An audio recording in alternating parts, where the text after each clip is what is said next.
Hey there, my lovelies. Long time no see and long time no speak. Um, the world's gone a bit fucking mad, really, isn't it? Since the last time I was up on YouTube, so I thought I'd jump on and kind of have a bit of a rant about all the nonsense that's going on at the moment. Hope you're all doing well. Hope you're all doing what you need to be doing. My attitude towards certain things has certainly changed in the last few months, and we'll have a little bit of a chat about that as well. But at the moment, the thing that really is starting to grind my gears are people deciding what we want, what we don't want to see, what we don't want to hear, what we don't want to do, what we don't want to eat, what we don't want to listen to, who we don't want to watch. I don't need someone to make that decision for me. I'm an adult. If I don't like something on the radio, I'll turn it off or I'll turn the volume down. If I don't like something on the TV, I won't watch it.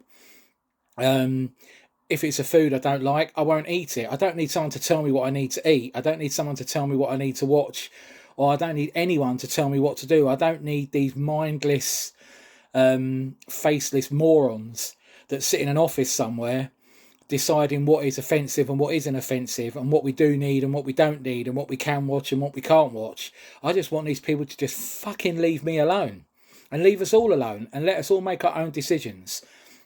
Completely agree that sometimes you need to censor things because of the content, but you can't.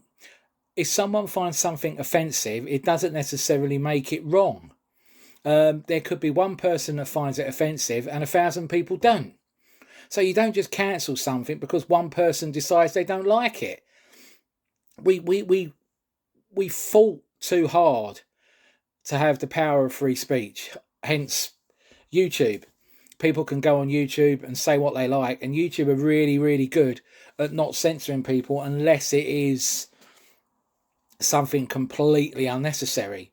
But they will let people speak their minds. I speak my mind on here. I do kind of censor a bit, and there are certain topics that you really want to stay away from because no matter what you say, you're going to be wrong. But this whole cancel culture and being told what we can listen to, and who we should listen to, and what we can watch and what we're not going to be allowed to watch, and what's going to be erased from history because we don't need to see it. I'll make that fucking decision, not someone on my behalf.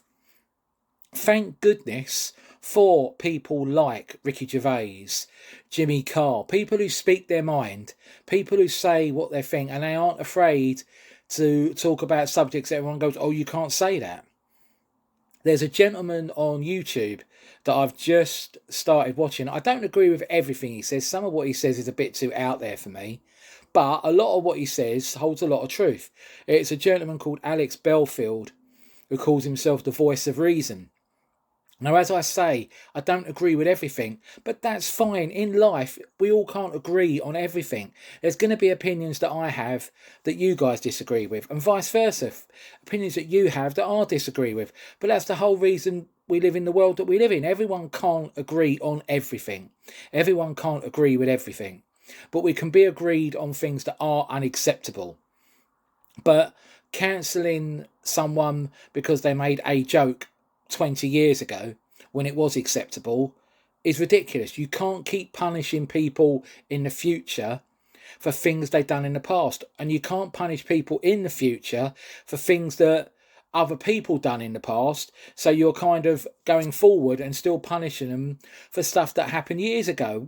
There's no need for that.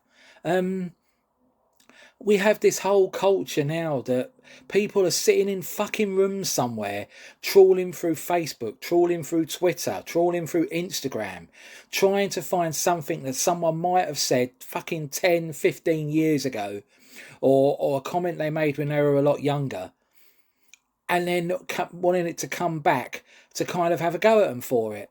Well, these people made these comments years ago. We don't need to bring it back up and then punish them now. Why are we doing this? It's not necessary. It's just some people have got too much fucking time on their hands, and they've got the time to sit there and trawl through years worth of tweets and years worth of Facebook posts and years worth of Instagram posts to find out one little thing that might be said that could be taken out of context and then crucify someone with it. We need to stop this. We need people to stand up more for themselves and say what they think. And that's what I'm saying. People like Ricky Gervais that isn't afraid to say how he feels on Twitter. He's just been recently called out because he posted a picture a couple of years ago of a rhinoceros that had been hunted by poachers and had its horn ripped off of its face. And he turned round. I can't use the exact words because some of the wording he used was very offensive in some people's minds. But basically on the lines of, I hope someone rips the face off the person that did this. All of a sudden, these people are jumping up. Oh, you can't say stuff like that. These hunters have rights as well. Are you fucking kidding me? Are you seriously kidding me? That you're thinking more about that the hunter might have been offended by Ricky Gervais's tweet of a couple of years ago. These people seriously just need to fuck off. Much the same as these people, every time someone does something wrong, anyone that is linked to that particular role or that particular job are all bad, and we've now got this culture where you can't trust anyone. You can't trust the police force because of the incident with the off-duty policeman murdering a woman. Now, I agree. Obviously, everyone agrees this is an absolutely disgusting act, and he's abused his privilege to commit this act. But it doesn't mean that every fucking policeman is going to do this. It doesn't mean that every policeman is an arsehole when they stop people in the streets. There are policemen out there that like the job that they do and do the job to the best of their ability and are proud of what they do. And they do their job properly. But no, we're led to believe by the press and these other people that are jumping on it that every single policeman is untrustworthy, so don't trust them. Well, I'm sorry, I don't agree with that. I know there are going to be people that have had a bad experience with the police or bad experiences with the police, but that doesn't mean that every police officer is like that.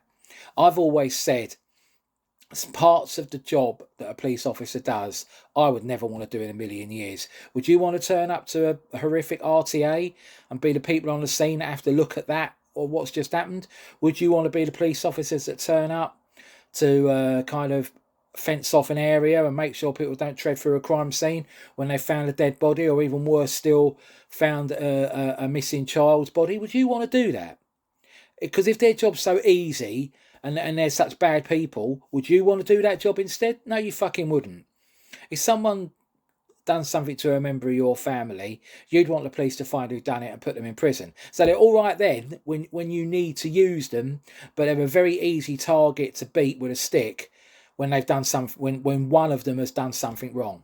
And then they're all tarred with that same brush. I know people that have worked in the police force, and I know people that currently do work in the police force, and they're not arseholes. They're not people that just want to go around making people's lives misery. They're not murderers. They don't want to abuse their privilege so that they can abduct someone and do horrific things to them. And most police officers, excuse me, aren't like that. But you could apply that to anything. We've had nurses in the past doing horrific things. Does that mean we can't trust nurses anymore? We've had doctors that have done horrific things and abused their patient trust. Does that mean we can't trust them anymore? There's been 3 cases I've read in the paper in the last couple of weeks of teachers abusing the pupil-teacher relationship and being caught having relations with their pupils. Does that mean we can't trust teachers anymore? And I'll come back to that teacher thing in a minute because it ties in with something else that I'm getting a bit pissed off with at the moment. But you can't keep tarring people with the same brushes so that there's someone that you can beat with a stick. As I just mentioned, another thing now is this whole anti-men thing. Because of what this police officer does, apparently all men can't be trusted. You've got Nicola Sturgeon making comments of, I won't shake anyone's hand again, especially men. Why? Why especially men? Why especially men won't you shake hands with? Is there something that if you're worried about shaking hands because of the current coronavirus thing, what, you're not going to catch it from a woman, but you would catch it from a man? What a load of bollocks. And we keep having these people popping up. Men can't be trusted. We need to make the streets safer. We need to be made safer from men. No, you don't. You need to be made safer from fucking idiots. Not all men want to go out of an evening and look at possibly murdering or doing something horrific to a woman, or spiking their drinks or whatever. Not all men are like that. I can go out whatever night I like, and it isn't in my head that I want to make a woman feel threatened, or I want to make a woman feel that she can't be out. I'm not going to tamper with someone's drinks. And most of you watching this would be of the same mindset as me. You just want to go out and have a laugh. But the way that men are being portrayed at the moment, that they're the problem, that women can't have a good night out, if these people are allowed to carry on promoting this kind of ideology that all men can't be trusted, most nightclubs and pubs are going to end up like a school fucking disco. You're going to have women on one side of the room, men on the other side of the room, and they're not allowed to meet in the middle. And there'll be a line drawn down the middle, and that's the women's side of the nightclub or the pub. That's the men's side of the nightclub, and you don't meet. Do we want that? Not being funny, but some people that have gone on to get married and have children have met in environments where they've met each other in pubs and clubs. So it's not generally that any man that approaches a woman in a club or a pub is after doing something horrific to them. They might just want to talk to them. But that thing is slowly being stripped away. Richard Madeley is currently on GMB, and he's had 50 complaints filed against him because he called a woman darling. This is the fucking world we're living in at the moment. You can't call a woman darling because it's considered offensive. Fuck me. Where are we going with this? As I mentioned earlier, this thing, three separate cases of people being taken to court and going to prison for abusing the teacher-pupil relationship and having relations with their pupils. All women. So does that mean we can't trust women teachers anymore then? Based on that they're going to kind of prey on adolescents that are kind of hormone ridden and have sexual relations with them when they should be their pupil, or just pupil teacher relationship, not a sexual relationship. I don't see many people piping up about that, saying, oh, well, we can't trust women teachers anymore. I wouldn't be saying it because I know that not all women teachers are gonna be exactly the same as that. But no one mentions that. But the minute a man does something wrong, all men have got to be kept off the streets. All men have got to be kept out of nightclubs and pubs. Women can't enjoy themselves if men are around. Well, fuck off. That's what I say to people who say that. We're not all like that. So don't tar us with the same brush. It's these fucking people that want to create issues and want to create problems all the time. They want everyone to be fucking miserable. Like the press want everyone to be scared again. We're piping up again about coronavirus. Oh, people coming out, oh, winter's going to be awful. Oh, we're going to have to go back to the 2 metre distancing. We're going to have to go back to closing the pubs and stuff like that because everything's out of hand. No, it fucking isn't. I was one of the biggest supporters during the first lockdown to kind of nail things and kind of contain it. But now we've got to look at how we're going to live with this.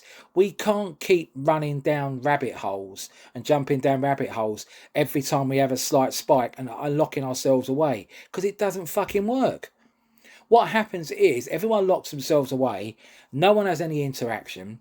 The minute they unlock, like we did in April this year when we had Freedom Day, within a month everyone's falling fucking on the floor with flus and colds because everyone stayed away from each other. The flus and colds haven't got anywhere to go, so they're just kind of floating around.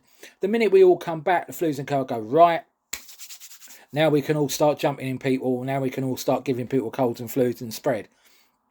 So locking yourselves away, the only thing locking yourselves away really does is the people that want us to do it, the officials from the NHS and people like that, and the health bodies, it would make their job a lot easier if we all just fucking stayed indoors, because we wouldn't get injuries, we wouldn't pick up colds, we wouldn't pick up any diseases, we just all stay indoors.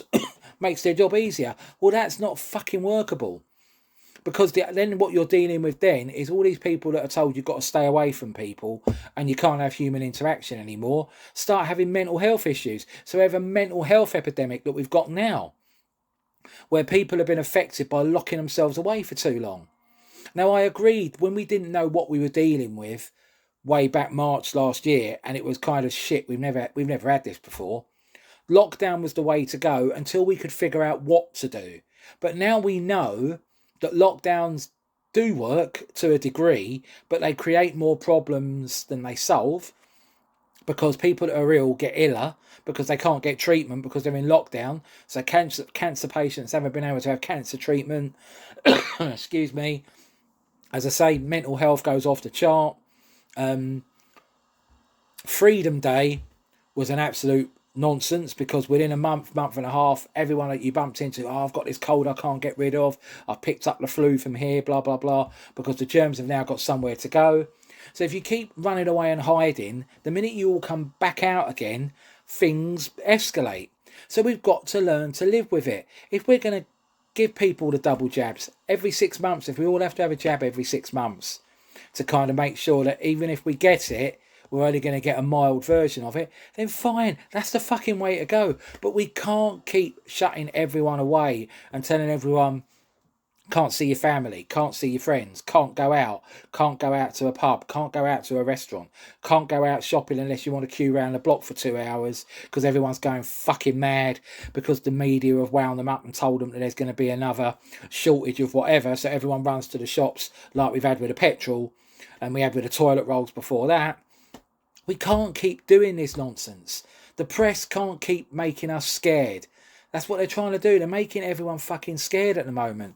And don't get me wrong, I was one of the biggest supporters of what we need to do at the beginning of the pandemic. But we've learned so much since then. And locking ourselves away every time someone says, oh, well, there might be a new strain coming through, another beta plus. And fucking then the press jump all over it and they fucking upset the people. So the people that are just getting their mental health in check from the last lockdown, they end up winding them up again and they ain't get more anxious and they won't go out even though they can go out. And then the people that do want to go out are being made to feel, should I be going out? The press have been playing games with us all the way fucking through this because it's news for them. It's a job for them. You know, create hysteria, then they can report on the hysteria that they created. So they create a problem so they can report on it. So we've just got to turn around and stick 2 fingers up at these people and go, well, no bollocks. Think of another way around it, because we're not going to shut ourselves away anymore. We're not going to become hermits and send everyone's mental health off the fucking chart. We're going to live with it. We're going to be sensible and live with it. You know, if it means you've got to wear a bit of fabric over your mouth in crowded indoor areas, then so be it. If you have to, if it's recommended on public transport because it's a small area with a lot of people wearing masks on the underground and on the tubes and on buses, then so be it. But don't keep coming back to this thing of, right, well, everyone's got to shut themselves indoors, because it might suit some people, but most people it doesn't. It seems very coincidental that all these politicians have all been flying away on fucking holiday here, there and everywhere and doing what they want to do. And then once they've done what they want to do and they've got what they want to do, now they're murmuring about the fact that we aren't going to be allowed to do what we want to do. So once this COP26 bollocks finishes, then they're going to start bringing back like measures like similar to lockdown with a 2 metre rule, and you have to wear masks, and the hospitality is going to get kicked in the bollocks again. Because they're all right, Jack. They've all had their holidays. Boris had his holiday paid for him by a high donator to the Tory party, paid for him to go on holiday. Dominic Raab's had his holiday. All the government have all had their holidays, so they don't give a fuck. If we lock down, well, we've been away. And that's what I'm getting at the moment. We are being continually mugged off. We've got a government that is useless, and we've got a guy that people voted for, Boris, because they thought he was a breath of fresh air. They thought he would stand up to the cancel culture and tell them to fuck off. People thought he'd be his own man, Okay, he's a bit of a bumbling idiot, but people thought he'd be his own man. Boy, has that turned out wrong. That guy is now a fucking puppet, being worked from behind by the people around him. You know, all of a sudden, he's Captain Planet. He wants to save the planet. And we have this ridiculous COP26 that's talking all about how we can save the planet, and over 100 aeroplanes and that were used to fly these people over. You know, and you think, well, you're moaning about pollution, but you're creating more by flying all these people over. And the two biggest fucking culprits in the world for pollution, for that, which are China and India, weren't even fucking there. Weren't even there, didn't give a shit, didn't want to turn up. And no wonder China are keeping a low profile, because a lot of the problems in the world at the moment have been directly caused by them not doing the right thing to start with, and not giving a shit about anyone else and just worrying about themselves. And hence they don't turn up to COP26, even though they're the worst offenders. They don't fucking turn up. And it's just frustrating. It's just really frustrating that we've got all these people telling us, well, we can't eat meat anymore. We're going to have to rely on plants. We can't do this. We can't do that. No. I'm not being told what to do by other people because it suits their agenda. I understand that the planet has got problems and we need to do stuff, but there's bigger things that need to be sorted. I don't need vegans and vegetarians telling me that I've got to have their policies. I've got to agree with them. No, I don't. I don't have to agree with them. They can have what they want to do. I'm not going to tell them to stop what they're doing. But then don't tell me to stop what I'm doing and tell me that I'm wrong. I'm not wrong. Again, we're back to what I said at the very, very beginning of this video. Just because your opinion differs to someone doesn't make you wrong. It just means you've got a difference of opinion. You know, if you laugh at something that other people don't laugh at, doesn't mean you're wrong. Doesn't mean they're wrong. That's the world. Everyone has differences of opinion, and that's what we've got to remember. You know, there's some big conversations that need to be had in the coming years to sort out the issues that we've got at the moment. But we're not going to have those conversations because people are too scared to say what they think. And that's the only way you're going to resolve all these issues, is that people are going to have to be honest and be brutal.